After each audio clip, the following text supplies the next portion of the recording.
का इस वीडियो में। तो इस वीडियो में आज हम लोग देखने वाले हैं प्रयोगशाला तकनीशियन और प्रयोगशाला परिचारक के लिए कुछ जो है साइंस के इंपॉर्टेंट क्वेश्चन जो लास्ट ईयर आए हुए हैं एग्जाम में, उसके क्वेश्चन जो है आपके साथ डिस्कशन जो है करने वाले हैं। चलिए शुरू करते हैं। देखिए पहला क्वेश्चन है हमारे पास, खाली स्थान संपीड़ित प्राकृतिक गैस का एक मुख्य घटक है। संपीड़ित प्राकृतिक गैस का मतलब होता है सीएनजी। सीएनजी मतलब कंप्रेस्ड नेचुरल गैस। तो कंप्रेस्ड नेचुरल गैस में सबसे ज्यादा जो है कौन सी चीज जो है, कौन सा गैस जो है रहता है? तो इसका सही जवाब है, इसमें क्या रहता है आपका मीथेन जो है सबसे ज्यादा जो है क्या रहता है अमाउंट में प्रेजेंट रहता है। अगर परसेंटेज के टर्म्स में अगर हम लोग बात करें तो 92 से लेके 98% तक क्या रहता है, इसमें मीथेन रहता है। और बाकी जो दो आपके बच गए, जो 8 से 10 मतलब 2 से 6% के बीच में जो बच गया, रिमेनिंग जो होता है वो आपका क्या होता है, कार्बन डाइऑक्साइड होता है। लेकिन सबसे ज्यादा पूछा इसलिए इसका सही जवाब क्या हो जाएगा, मीथेन जो है इसका सही जवाब हो जाएगा। चलिए आगे बढ़ते हैं। देखिए वनस्पति तेलों में हाइड्रोजनीकरण हेतु उत्प्रेरक में खाली स्थान का प्रयोग किया जाता है। मतलब उत्प्रेरक के रूप में जो है किसका उपयोग जो है किया जाता है? तो उत्प्रेरक के रूप में जो है किसका उपयोग किया जाता है, निकिल का उपयोग जो है किया जाता है, ताकि क्या किया जा सके, पदार्थों को जो है खराब होने से बचाया जा सके। ठीक है, वनस्पति तेलों का हाइड्रोजनीकरण जो होता है ना, वो क्या किया जाता है, तेलों को खराब होने से बचाने के लिए किया जाता है। तो इसमें निकिल का उपयोग जो है किया जाता है।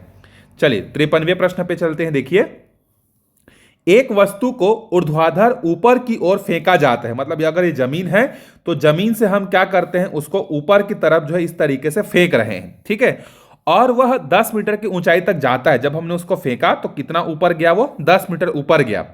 वह वेग जिसके साथ वस्तु को ऊपर की ओर फेंका गया था, मतलब हमको शुरुआत की गति जो है निकालनी है, इनिशियल वेलोसिटी। तो देखिए इनिशियल वेलोसिटी जिसको हम लोग प्रारंभिक गति बोलते हैं, इसको यू से दर्शाते हैं। ये यू हमें निकालना है। आपको मालूम है कि जब यह वस्तु क्या होगा, नीचे से हम लोग उसको ऊपर की तरफ फेंकेंगे, जब यह 10 मीटर हाइट पर पहुंचेगा तो कुछ देर के लिए ये रुक जाएगा। तो इसको हम लोग बोलेंगे इसका अंतिम गति। तो अंतिम गति क्या हो जाएगा, हमारा 0 हो जाएगा। और विस्थापन या दूरी कितना है, 10 मीटर। तो अब आप याद करिए कि गति के तीनों समीकरणों में से ऐसा कौन सा समीकरण है जो u, v और s ये तीनों को क्या करता है, आपस में जोड़ता है। और अगर हम लोग त्वरण की बात करें तो गुरुत्वाकर्षण त्वरण जो g का मान है, इसको हम लोग 9.8 ले सकते हैं, या कैलकुलेशन को सिंप्लीफाई करने के लिए 10 भी ले सकते हैं। तो तीसरा समीकरण जो होता है आपका, जो कि v square is equal to u square plus 2as, गति का तृतीय समीकरण का उपयोग हम लोग यहां पर करेंगे। तो देखिए v का मान कितना हो जाएगा, 0। u का मान तो हमें निकालना है +2। अब देखो गुरुत्वाकर्षण के विरुद्ध गया है ना ये, तो इसीलिए a का मान जो है हम लोग -10 रखते हैं, और इसका मान क्या रख देते हैं हम लोग, जो है क्या बोलते हैं, 10 रखते हैं। ठीक है, जब इसके बाद हम लोग इसको सॉल्व करेंगे तो ये सॉल्व करने से कितना हो जाएगा, देखिए या फिर 9.8 भी रख सकते हैं, रखने को तो 9.88 रख के सॉल्व करते हैं। चलिए, क्योंकि इसमें फिर 200 आ जाएगा, वो भी रख कर, दोनों में से कोई भी कर सकते हैं। चलिए कोई दिक्कत नहीं, दोनों में से आप किसी को भी कर सकते हो। तो हमारे पास था v square is equal to u square plus 2as, ये था। फाइनल वेलोसिटी 0 हो गई थी, इनिशियल वेलोसिटी u था, ये 2 है। एक्सीलरेशन को हम लोग माइनस में लेंगे क्योंकि गुरुत्वाकर्षण के विरुद्ध ऊपर की ओर जा रहा है, 10 मीटर जा रहा है। तो यहां से देखो यू स्क्वायर बराबर कितना हो जाएगा, 10 दाम 100, 100 दूने 200, तो 200 किधर भेजेंगे तो धन 200 बन जाएगा। तो अब यू का मान कितना आ जाएगा, 200। ठीक है, तो 200 का वर्गमूल तो नहीं है, लेकिन दिए गए ऑप्शन में सबसे जो क्लोजेस्ट है वो कौन सा है आपका, 14। 14 का वर्ग कितना होता है, 196। तो अगर हम लोग ये जो g है ना, जिसको हमने 10 लिया है, इसको 9.8 लेते हैं ना, तो 9.8 लेने से वो 14 का परफेक्ट बन जाता। तो अभी आप इसका ऑलमोस्ट जो है क्या कर सकते हैं, सबसे क्लोजेस्ट वैल्यू है करके इसको जो है आप ले सकते हैं। तो इसीलिए इसका सही जवाब क्या हो जाएगा आपका, 14 मीटर प्रति सेकंड की गति से क्या किया गया था, उसको फेंका गया था। चलिए 194 पे आते हैं। देखिए सही जोड़ी यहां पर आपको मिलाना है। देखिए तो जो स्वर यंत्र होता है ना, ये स्वर यंत्र किसको हम लोग, इसको क्या बोलते हैं, इसको जो है हम लोग बोलते हैं ध्वनि का बक्सा। क्योंकि मैं जो अभी बोल रहा हूं या आप लोग जो भी बोलते हैं वो कहां से निकल कर आता है, स्वर यंत्र से आता है। मतलब ध्वनि का एक बक्सा है हमारे शरीर में जो बना हुआ है, जो वी आकार का होता है, जिसको वोकल कॉर्ड या वोकल फोल्ड कहते हैं, जहां से ध्वनि क्या होती है, निकलती है। उसके बाद देखिए दूसरा है श्वास नली। तो श्वास नली क्या होता है, वायु की नली होती है। ठीक है, तो ये हो जाएगा आपका 4 से जुड़ जाएगा। एल्वियोलाई जो होता है, इसका प्रोनाउंसिएशन देख लीजिएगा, ये आपका स्वर यंत्र का ढक्कन कहलाता है। और उपजिह्वा जो होता है, ये उपजिह्वा क्या होता है, वायु की थैलियां होती हैं। तो आपका बी जो है क्या हो जाएगा, इसका सही जवाब जो है 154 का हो जाएगा। चलिए आगे बढ़ते हैं 155वें प्रश्न पर। देखिए, खाली स्थान अल्कोहल को अम्ल में ऑक्सीकरण करता है। तो अम्ल को ऑक्सीकरण कौन सा करता है, आपका जो पोटेशियम परमैंगनेट होता है, ठीक है, वो जो है क्या करता है, इसका ऑक्सीकरण जो है करता है। और एल्कोहल को किस में बदल देता है, कार्बोक्सिलिक एसिड में जो है उसको क्या कर देता है, वो परिवर्तित कर देता है। तो 155 का सही आंसर हो जाएगा आपका ये K2Cr2O7 पोटेशियम डाइक्रोमेट जो है, ये इसका उपयोग जो है किया जाता है, जो कि आपको क्या करता है, एल्कोहल को कार्बोक्सिलिक एसिड में क्या करता है, परिवर्तित कर देता है। जल में एसिटिक अम्ल में खाली स्थान के विलयन को सिरका कहते हैं, या विनेगर जिसको कहा जाता है, ठीक है। तो विनेगर जो होता है, एसिटिक एसिड उसमें जब मिलाया जाता है, कितना परसेंट मिलाया जाता है, तो 5 से 8% उसमें विनेगर होता है। तो उसको हम लोग क्या बोलते हैं, एसिटिक एसिड, मतलब पानी लेंगे और उसमें 5 से 8% उसमें क्या करेंगे, एसिटिक अम्ल को मिलाएंगे, तो उसको विनेगर, या हिंदी में उसको क्या बोलते हैं, उसको सिरका जो है कहा जाता है। आगे देखिए 157वां प्रश्न है, धक्का प्रति इकाई। धक्का प्रति इकाई मतलब ये है, आप इसको समझेंगे तो ये है आपका फोर्स पर यूनिट एरिया। तो फोर्स पर यूनिट एरिया, ये इसको थ्रस्ट भी बोलते हैं। ये किसका सूत्र होता है, प्रेशर का सूत्र होता है। तो ये इसका उत्तर क्या हो जाएगा, दाब हो जाएगा। और इसका यूनिट क्या होता है, इसका सामान्य यूनिट जो होता है वो पास्कल होता है। और एसआई यूनिट का अगर बात किया जाए तो न्यूटन प्रति मीटर स्क्वायर जो है होता है। चलिए आगे बढ़ते हैं अगले प्रश्न पर। 158वां प्रश्न पर देखिए, निम्नलिखित में से आपको क्या करना है, गलत कथन को क्या करना है, पहचानना है। देखिए पहला कथन दिया है, वह स्थान जिसमें हृदय स्थित होता है मीडियास्टिनम कहा जाता है। बिल्कुल सही है। हमारे शरीर में जहां पर हमारा हृदय जो स्थित होता है ना, उस स्थिति को हम लोग या उस जगह को क्या बोलते हैं, मीडियास्टिनम जो है कहते हैं। बिल्कुल सही है। श्वेत रक्त कणिकाओं की सबसे बड़ी संख्या न्यूट्रोफिल्स है, ये भी सही है। हमारे शरीर में जो है डब्ल्यूबीसी आरबीसी होता है ना, तो उसमें जो है जो डब्ल्यूबीसी होता है वो सबसे बड़ी संख्या किसमें होती है, न्यूट्रोफिल्स जो है ये है। आगे है देखिए सी जो है 158 का, हृदय कक्षों के संकुचन के तुरंत बाद शिथिल होता है। संकुचन मतलब जब हम सांस छोड़ते हैं तो एक बार क्या होता है, संकुचन होता है, और एक बार क्या होता है, शिथिल होता है। तो संकुचन के तुरंत पश्चात क्या होता है, शिथिल होता है। परंतु शिथिलन के तुरंत बाद संकोचन नहीं होता, उससे पूर्व एक वापसी अवधि होती है। बिल्कुल सही है कि जैसे अगर हम लोग क्या करते हैं, सांस लिए तो हमने क्या किया, शिथिल किया।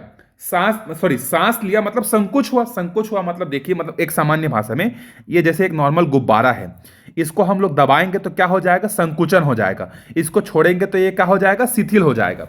तो ये कहानी यही कह रही है कि जो हमारा हृदय होता है ना, जब उसमें संकुचन होता है तो संकुचन के तुरंत पश्चात क्या हो जाता है, वो शिथिल हो जाता है। बिल्कुल सही है।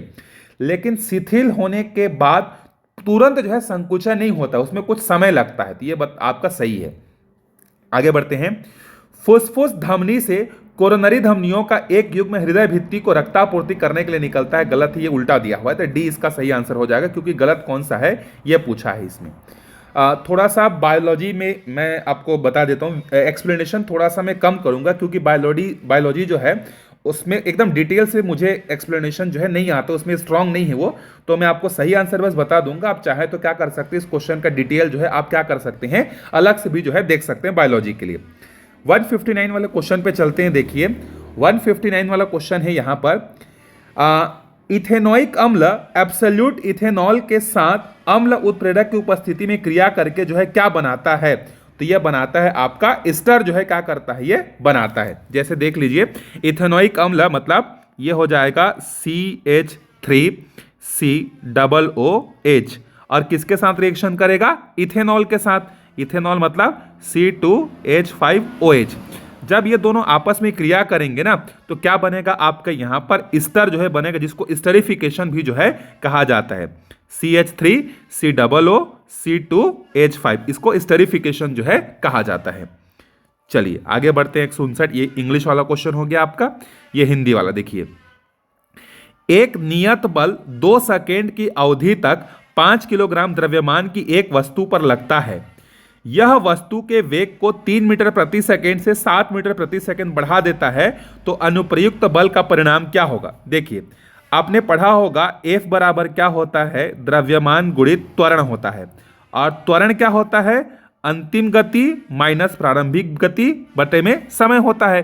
तो इसी में हम लोग रख देते हैं। तो हमारे पास जो द्रव्यमान दिया है वो 5 है, अंतिम जो वेलोसिटी है वो 7 है, प्रारंभिक कितना है 3 है, और समय कितना है 2 सेकेंड है। तो देखिए ये हो जाएगा 5 गुणित 4 बटे में 2, 2 एक कम, तो 2 दूने 4, 5 दूने 10। तो उस पर कितना बल लगा है, 10 न्यूटन का बल लगा है, ताकि 2 सेकेंड में उसकी जो गति है वो कितनी बढ़ गई है, 3 से जो है 7 मीटर प्रति सेकेंड जो है बढ़ गई है।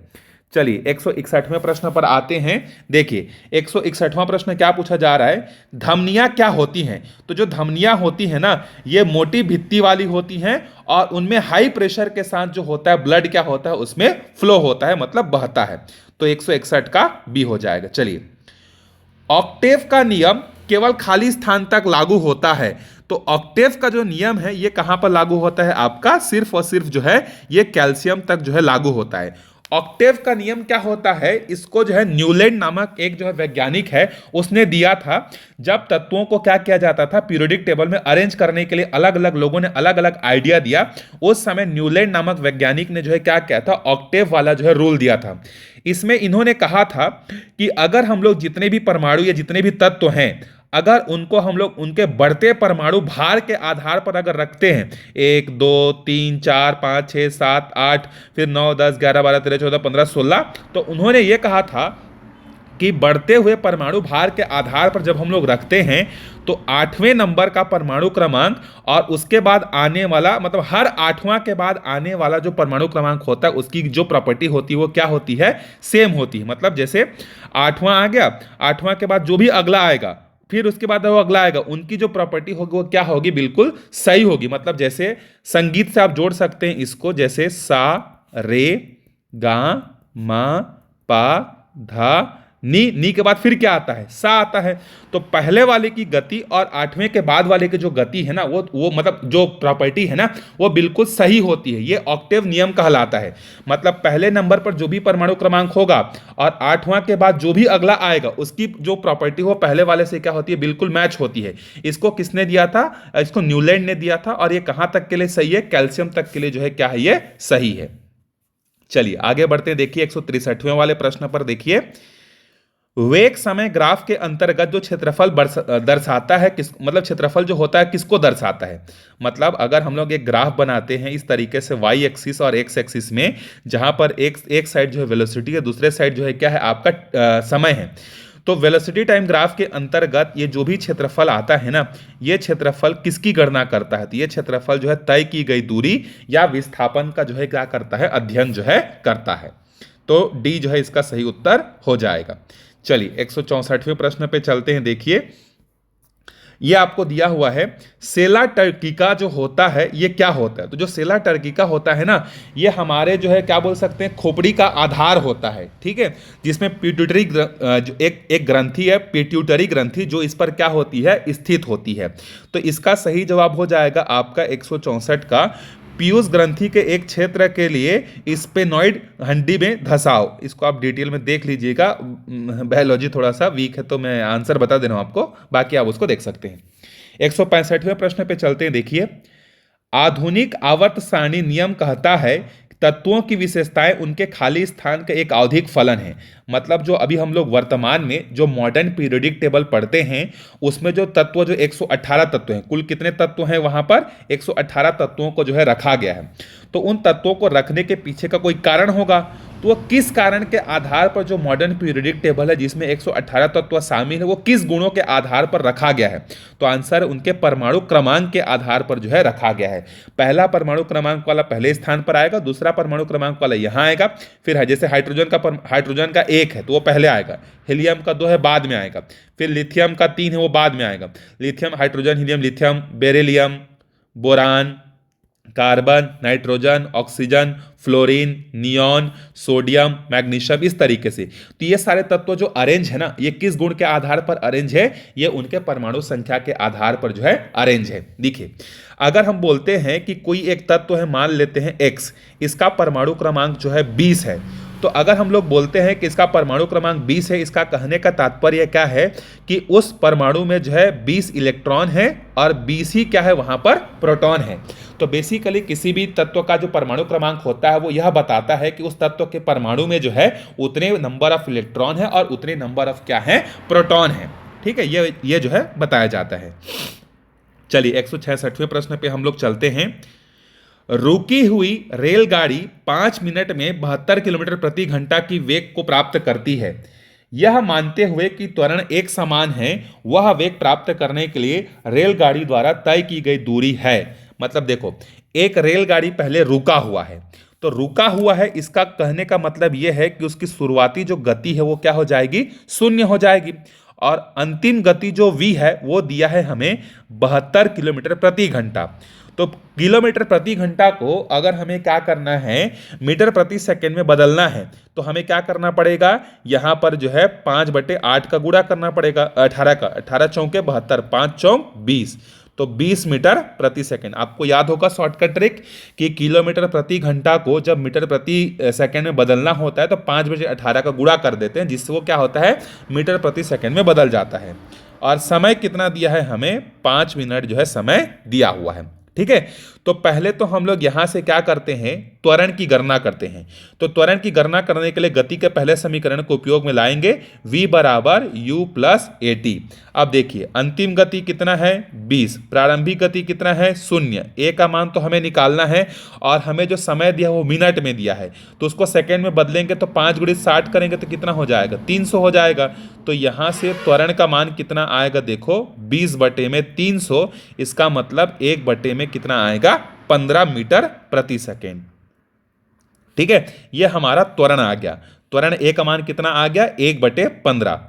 अब चलिए, अब हमें क्या निकालना है, यह वेग प्राप्त करने के लिए रेलगाड़ी द्वारा तय की गई दूरी। मतलब रेलगाड़ी की गति जब 0 थी, 0 से 72 किलोमीटर प्रति घंटा, 0 यहां पर थी मान लेते हैं, और 72 किलोमीटर के प्रति घंटा की स्पीड जो है वो इस बिंदु पर आया। मतलब पहले रेलगाड़ी रुका हुआ था, इतना दूरी चला, इतना दूरी चलने के बाद उसकी गति जो है 72 किलोमीटर प्रति घंटे की हो गई। तो आपको यह दूरी कितनी है यही बतानी है आपको। तो अब हम लोग गति का तीसरा समीकरण का उपयोग करते हैं, जो कि क्या होता है, s बराबर ut धन हाफ at²। अब s का मान तो हमें निकालना है, प्रारंभिक गति हमारी 0 हो गई तो u के जगह 0 रखेंगे तो u और t गुणा कर भी कितना हो जाएगा, 0 हो जाएगा।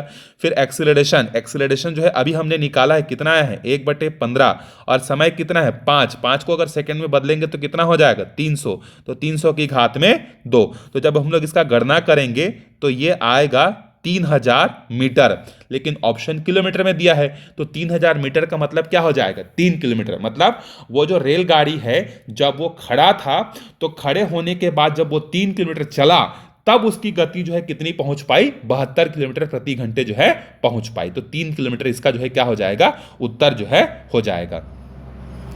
एक जीव का फिनोटाइप खाली स्थान का परिणाम है, तो जीनोटाइप और पर्यावरणीय अन्योन्य क्रिया का जो है क्या है, ये परिणाम है।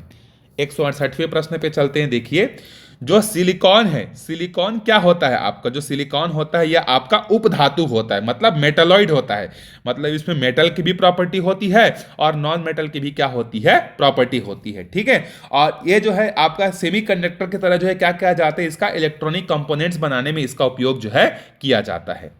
चलिए आगे बढ़ते हैं, एक अगले प्रश्न पर। देखिए अगला प्रश्न है, एक कृत्रिम उपग्रह त्रिज्या 42,250 किलोमीटर की एक वृत्तीय गति में घूम रहा है। मतलब एक जो सैटेलाइट है वो क्या कर रहा है, वृत्तीय गति कर रहा है, पृथ्वी के चारों ओर घूम रहा है। तो वो जिस वृत्ताकार पथ में घूम रहा है ना, उसकी जो त्रिज्या है वो कितनी है, देखो 42,250 है। यदि पृथ्वी का चक्कर लगाने में इसे 24 घंटे का समय लग रहा है, मतलब पृथ्वी के चारों ओर ये 24 घंटे में क्या कर रहा है, घूम रहा है, तो इसकी गति कितनी होगी ये आपको बताना है। तो त्रिज्या दिया हुआ है, तो पहले तो हम लोग दूरी निकाल लेते हैं कि वो जो है कितना दूरी जो है तय कर रहा है। तो जितना उस वृत्ताकार की जो परिधि होगी वही तो उसका दूरी होगा ना। तो यहां से हम लोग पहले निकालते हैं, वो जो हमें दिया हुआ है, जो सैटेलाइट दिया हुआ है उसकी परिधि कितनी होगी। तो परिधि का सूत्र क्या होता है, वृत्त का 2πr होता है। तो 2 × पाई, और r हमें दिया हुआ है, देखो कितना है 42,250। तो इसको जब गुणा करेंगे 2 के साथ तो ये कितना हो जाएगा, ये हो जाएगा 0 का 0 और 5 दूने 10, 2 दूने 4 और 1 हो जाएगा 5, 2 दूने 4 और 4 दूने 8। तो ये हो जाएगा हमारा 84,000 क्या बोलते हैं 500 पाई। इतना दूरी वो क्या करता है, तय करता है। कितने घंटे में तय करता है, 24 घंटे में। तो इसको 24 से क्या करेंगे हम लोग, भाग दे देंगे। तो ये जो हमारे पास आया है 84,500, जब आप इसको भाग देंगे ना किससे, 24 से, तो 24 से भाग दे के देखते हैं कितना आता है, उतना हमारा उत्तर हो जाएगा। तो 84,500 भागित 24, तो ये आएगा 3,520 पाई। तो मतलब ए इसका सही उत्तर जो है हो जाएगा। समझ में आए कि नहीं। वृत्ताकार पथ में घूम रहा है तो हमारे पास जो है दूरी मतलब स्पीड का सूत्र क्या होता है, डिस्टेंस अपॉन में टाइम। तो कितना डिस्टेंस ट्रैवल करेगा, जितना उसका परिधि होगा। और परिधि का सूत्र क्या होता है, क्योंकि ये वृत्ताकार पथ में घूम रहा है तो 2πr हो जाएगा। तो 2 पाई की जगह हमने पाई रखा, 22/7 नहीं रखा, क्योंकि सारे ऑप्शन जो है पाई के रूप में ही दिए हुए। तो 22/7 हो गया, मतलब 22/7 नहीं रखा हमने, उसके जगह पाई ही रख दिया। तो ये हो जाएगा आपका कितना आया, 84,500 ये आया, पाई में आया।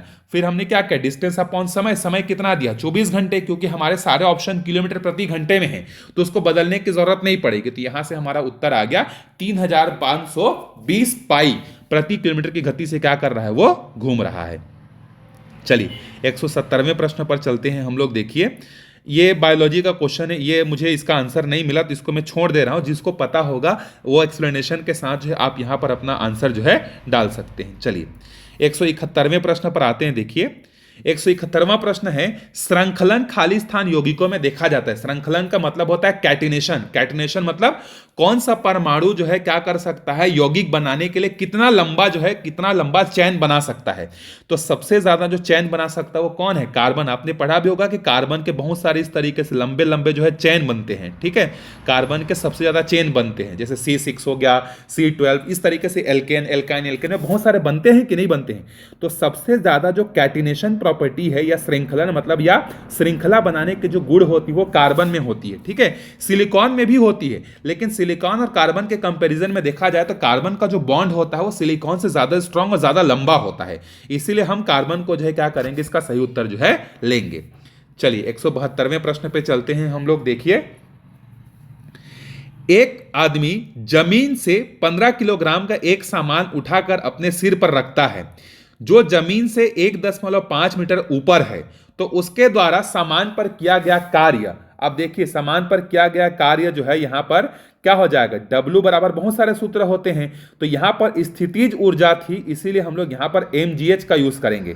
तो m के जगह 15, g के जगह रख देंगे 10 और हाइट कितना गया है 1.5, तो ये हो जाएगा 225 जूल। तो बी जो है इसका सही उत्तर हो जाएगा। तो आपने mgh क्यों लिया समझ में आया, क्योंकि वो जमीन पर रखा हुआ था, उसके पास स्थितिज ऊर्जा थी। तो जितना स्थितिज ऊर्जा थी उसको बदलने के लिए ही वो आदमी काम किया होगा, तो इसीलिए mgh लगाया, मतलब 225 जूल जो है उसने कार्य किया, तब उसको क्या कर पाया, जमीन से उठाकर अपने सर पर जो है रख पाया। ठीक है। ये भी जो है प्रश्न है। देखिए यदि माता पिता में विषम युग्मजी ए और बी रक्त समूह है तो उनकी संतान में जीनोटाइप होने की संभावना क्या है। तो AIAO और IBIO दोनों जो है हो सकता है। चलिए आगे बढ़ते हैं। देखिए अगले प्रश्न पर, खाली स्थान क्लोरीन के समस्थानिक हैं। समस्थानिक मतलब आइसोटोप। याद करिए हम लोग पिछले वीडियो में भी एक इस तरीके से डिस्कशन जो है कर चुके हैं। एक आइसोटोप और एक होता है आइसोबार। तो समस्थानिक का मतलब होता है आइसोटोप और समभारिक का मतलब होता है आइसोबार। तो देखिए आइसोटोप का मतलब यह होता है कि ऐसे परमाणु जिनके परमाणु क्रमांक जो होते हैं, ठीक है, परमाणु क्रमांक ये क्या होते हैं, समान होते हैं। क्या होते हैं, समान होते हैं। और परमाणु भार क्या होता है, अलग अलग होता है। जबकि इसमें क्या होता है, आपका भार समान होता है और क्रमांक क्या होता है, अलग अलग होता है। तो हमें क्लोरीन का पूछा हुआ है, तो क्लोरीन का परमाणु क्रमांक 17 होता है और इसका जो सही जवाब हो जाएगा 174 का, वो ये हो जाएगा। क्लोरीन के दो समस्थानिक होते हैं। एक होता है आपका, देखो दोनों का परमाणु क्रमांक तो 17 ही होता है। एक होता है जो आपका क्या होता है 35 और एक जो होता है वो आपका क्या होता है क्लोरीन 37। ये दोनों जो है इसके क्या है, समस्थानिक हैं। चलिए आगे बढ़ते हैं अगले प्रश्न पर। देखिए एक कार का द्रव्यमान यदि 1500 किलोग्राम है तो उसका वेग 30 किलोमीटर प्रति घंटे से 60 किलोमीटर प्रति घंटा बढ़ाने के लिए कितना कार्य करना पड़ेगा। अब देखिए यहां भी कार्य पूछा है और ये वाले प्रश्न में भी कार्य पूछा हुआ था, लेकिन दोनों में अंतर है। यहां पर दोनों कैसा था, स्थिर अवस्था में था, उसको उठाया है, जबकि यहां पर क्या है, आपका कार पहले 30 किलोमीटर प्रति घंटा से चल रहा है, उसको आपको 60 किलोमीटर प्रति घंटा में लेकर आना है, मतलब दोनों गति अवस्था में है। ठीक है, तो इसीलिए हम लोग यहां पर गतिज ऊर्जा का सूत्र लगाएंगे। तो यहां पर W बराबर हो जाएगा अंतिम गतिज ऊर्जा, मतलब 1/2 m v2 square minus 1/2 m v1 square. गतिज ऊर्जा में अंतर जो भी होगा वही तो हमको काम करना पड़ेगा ना। मतलब 60 किलोमीटर प्रति घंटा में कितनी ऊर्जा थी और 30 किलोमीटर प्रति घंटा में कितनी ऊर्जा थी, दोनों को घटाएंगे तो 30 से 60 जाने में कितना खर्च होगा वो हम लोगों को पता चल जाएगा। और दोनों का क्या बोलते हैं, जो द्रव्यमान है वो तो बराबर है, इसलिए यहां पर m और m एक जैसा रखा है मैंने। v1 और v2 को मैंने बदल दिया। क्यों बदल दिया, क्योंकि दोनों की गति अलग है। तो m की जगह कितना आ जाएगा 1500 और v2 का स्क्वायर मतलब कितना हो जाएगा 60 किलोमीटर प्रति घंटा। तो जब आप उसको मीटर प्रति सेकंड में बदलेंगे ना, तो मीटर प्रति सेकंड मतलब 5/18 में बदलेंगे तो ये आ जाएगा आपका 50/3 का स्क्वायर। बटे में इनिशियल गति कितनी है 30 को बदलेंगे तो ये आएगा आपका 25/3 का स्क्वायर। अब आप इसको हल करेंगे ना, तो इसको हल करेंगे तो ये आएगा आपका 1,56,250 जूल। इसको हल कर लेना आप, मैंने यहां पर बता दिया है। तो ए जो है इसका सही उत्तर जो है 175 का हो जाएगा। चलिए आगे बढ़ते हैं 176वें वाले प्रश्न पर। देखिए, नेत्र विकार मायोपिया को खाली स्थान से ठीक किया जा सकता है। मायोपिया को हम लोग ठीक कर सकते हैं किससे, अवतल लेंस लगाकर जो है क्या कर सकते हैं, ठीक कर सकते हैं। चलिए HNO3, अच्छा इसके बारे में थोड़ा सा बता देता हूं। देखो मायोपिया इंग्लिश में एक बार देखते हैं क्या होता है। Myopia can be corrected bye, देखो मायोपिया जो है इसको हम लोग कॉन्केव लेंस से क्या कर सकते हैं, ठीक कर सकते हैं। ठीक है, अब मायोपिया जो होता है इसमें क्या चीज मतलब मायोपिया जो होता है ना, मायोपिया जो है ना, ये इसको हम लोग बोलते हैं निकट दृष्टि दोष बोलते हैं। ठीक है, निकट दृष्टि दोष में क्या होता है, पास की वस्तु को आप स्पष्ट देख सकते हैं लेकिन दूर की वस्तुओं को देखने में क्या होती है, कठिनाई होती है। ठीक है, तो इसीलिए ये मायोपिया, इसके लिए हम लोग किसका यूज करेंगे, कॉन्केव लेंस का उपयोग जो है करते हैं। चलिए आगे बढ़ते हैं अगले प्रश्न पर। देखिए HNO3 का आणविक द्रव्यमान है, इसका आणविक द्रव्यमान निकालने, देखो H का कितना होता है, 1 होता है। ठीक है, नाइट्रोजन का कितना होता है, नाइट्रोजन का होता है आपका 14। ठीक है, और ऑक्सीजन का कितना होता है, ऑक्सीजन का होता है 16। तो 3 है इसीलिए 16 दूनी 32, 16 48, 48 और 14 कितना हो जाएगा 52, 10 62 और 1 कितना हो जाएगा 63। तो 63 यूनिट जो है इसका आंसर जो है हो जाएगा। निकाल सकते हैं, हाइड्रोजन का 1 हो गया, नाइट्रोजन का 14 हो गया और 3 ऑक्सीजन का 48 हो गया, तो जोड़ेंगे तो कितना आएगा 63 ही आएगा। चलिए आगे बढ़ते हैं। देखिए 50 किलोग्राम का क्या यह देखो, एक लड़का 9 सेकेंड में 45 सीढ़ियां चढ़ता है। यदि प्रत्येक सीढ़ी की ऊंचाई 15 सेंटीमीटर है तो उसकी शक्ति ज्ञात कीजिए। फिर से हमें क्या करना है, यहां पर जो है पहले सामान रुका हुआ था उसको उठा को चढ़ाएगा, तो यहां पर हम लोग स्थितिज ऊर्जा निकालेंगे, मतलब mgh निकालेंगे। तो m तो है हमारा किलोग्राम में दिया हुआ है, समय हमें सेकेंड में दिया हुआ है, ऊंचाई कितनी दूरी तय करी ये हम लोग निकालते हैं। देखिए तो टोटल हाइट जो है वो कितना ट्रेवल किया ये हम लोग निकालते हैं। तो h बराबर देखो कितना सीढ़ी चढ़ा है वो 45 सीढ़ी, और एक सीढ़ी कितना है 15 सेंटीमीटर, तो इसको गुणा करेंगे तो ये आएगा 675 सेंटीमीटर। लेकिन हमें तो मीटर में चाहिए, तो ये हो जाएगा 6.7 मीटर, इतना दूरी वो तय किया है। जी का मान हमें दिया हुआ है 10 लेना है, तो W बराबर क्या हो जाएगा mgh। तो m के जगह कितना आ जाएगा आपका 50, g के जगह 10 और हाइट के जगह 6.75। इसको रख कर गुणा करेंगे तो ये आएगा हमारा कितना आएगा, गुणा करेंगे तो 375 जूल आसपास आएगा। ठीक है, तो डी इसका सही आंसर जो है हो जाएगा। ठीक है, तो डी जो है इसका सही उत्तर हो जाएगा 375 जूल। ठीक, चलिए आगे बढ़ते हैं अगले प्रश्न पर। प्रेस बायोपिक त्रुटि को सुधारने के लिए चिकित्सक खाली स्थान के प्रयोग करने की सलाह देते हैं। प्रेस बायोपिक मतलब जिनको पास की भी नहीं दिखाई देती है और दूर की भी स्पष्ट दिखाई नहीं देती हैं, दोनों में समस्या होती है। ये समस्या जो है क्या होता है, उम्र होने के कारण जो है हो जाती है, क्योंकि सिलियरी मांसपेशियां जो है प्रॉपरली काम नहीं कर पाती हैं। तो इसीलिए ना तो उनको नजदीक की चीज दिखाई दी जाती है, ना तो दूर की चीज दिखाई दी जाती है। तो इसको परमानेंट तो ठीक नहीं किया जा सकता, फिर भी बाईफोकल लेंस का उपयोग करके जो है इसको थोड़ा बहुत क्या किया जा सकता है, ठीक जो है किया जा सकता है। मतलब चश्मे के इस तरीके से अगर चश्मा है तो ऊपर वाले हिस्से में क्या लगा देंगे हम लोग, कॉनकेव लेंस लगा देंगे, और नीचे वाले में हम लोग क्या लगा देते हैं, कॉन्वेक्स जो है लगा देते हैं, ताकि उसको पास और दूर दोनों की चीजें क्या हो सके, दिखाई दे सकें। चलिए अगला देखते हैं। खाली स्थान का नियम कहता है कि एक रासायनिक पदार्थ में तत्व सदैव द्रव्यमान के निश्चित अनुपात में ही होते हैं। तो इसको हम लोग नियत अनुपात जो है हम लोग बोलते हैं। जैसे अगर 1 मोल अगर हमारे पास H2O है, तो यहां पर देखो हाइड्रोजन का भार कितना है, 2, ऑक्सीजन का कितना है, 16, तो इसका अनुपात कितना आएगा, 1:8। तो 1 मोल हाइड्रोजन में या 1 मोल पानी में हाइड्रोजन और ऑक्सीजन का द्रव्यमान का जितना अनुपात है, उतना ही अनुपात अगर आप 2 मोल पानी ले लो, 10 मोल पानी ले लो, 16 मोल पानी ले लो, कुछ भी ले लो, उसमें उनके द्रव्यमान का अनुपात हमेशा कैसा रहेगा, सेम रहेगा। इसको हम लोग नियत अनुपात के नाम से जो है क्या करते हैं, जानते हैं।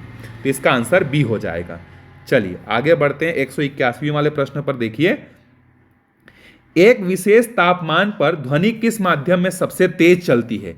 तो ध्वनि जो है सबसे तेज कहां पर चलती है, अगर तापमान अगर नियत है तो वो जो है आपका लोहे में जो है क्या होती है, सबसे ज्यादा जो है चलती है। क्योंकि जो ध्वनि की गति होती है ना, वो इलास्टिसिटी पर क्या करती है, निर्भर करती है, और सबसे ज्यादा जो इलास्टिसिटी होती है वो सॉलिड की होती है, इसीलिए वो उस पर क्या करता है, बहुत तेजी से जो है चलता है। इसीलिए आपने पुरानी फिल्मों में देखा होगा कि जब हीरो और हीरोइन क्या होते हैं, जंगल में जाते रहते हैं, भगते रहते हैं, फंस जाते हैं, तो क्या करते हैं, ट्रेन के पटरी पर जो है कान को लगाकर सुनते हैं कि ट्रेन आ रहा है कि नहीं आ रहा है। तो इसीलिए सुनते हैं क्योंकि अगर ट्रेन जो है अगर ना 5-7 किलोमीटर दूर भी होगा ना, तब भी जो है क्या होगा, उसका भनक जो है आपको ट्रेन की पटरी से जो है पता चल जाएगा। जिस वस्तु को हम लोग उस पर डाल रहे हैं वो वस्तु क्या करता है, देखो यहां पर 197 वाला प्रश्न पूछा है, जब एक वस्तु को आंशिक या पूर्ण रूप से द्रव में डुबाया जाता है तो उस पर वस्तु द्वारा प्रतिस्थापित द्रव भार के बराबर ऊपर की ओर बल लगता है। मतलब किसी भी वस्तु को अगर आप पानी में डालेंगे तो आपको हल्का लगता है, क्यों लगता है, क्योंकि वो वस्तु पानी को विस्थापित करता है। तो पानी को विस्थापित करते इसलिए हमको हल्का लगता है। यह नियम जो है किसने दिया था, तो आंसर इसका जो है आर्किमिडीज ने यह नियम जो है दिया था। चलिए ये बायोलॉजी का फिर से क्वेश्चन है, देखिए 198 का मैं सही उत्तर बता दे रहा हूं, ए जो है इसका सही उत्तर जो है हो जाएगा। कार्य करने की दर को हम लोग क्या बोलते हैं, कार्य करने की दर को जो है हम लोग शक्ति बोलते हैं। चलिए द्विनिषेचन खाली स्थान में होता है तो सभी आवृत्त बीजी में जो है क्या होता है, आपका द्विनिषेचन जो है होता है। तो यहां पर हमारे क्वेश्चन कंप्लीट होते हैं। अगर आपको कोई सजेशन होगा तो आप कमेंट करके बता सकते हैं, नेक्स्ट वीडियो में बिल्कुल उसमें इंप्रूवमेंट जो है किया जाएगा। Thank you.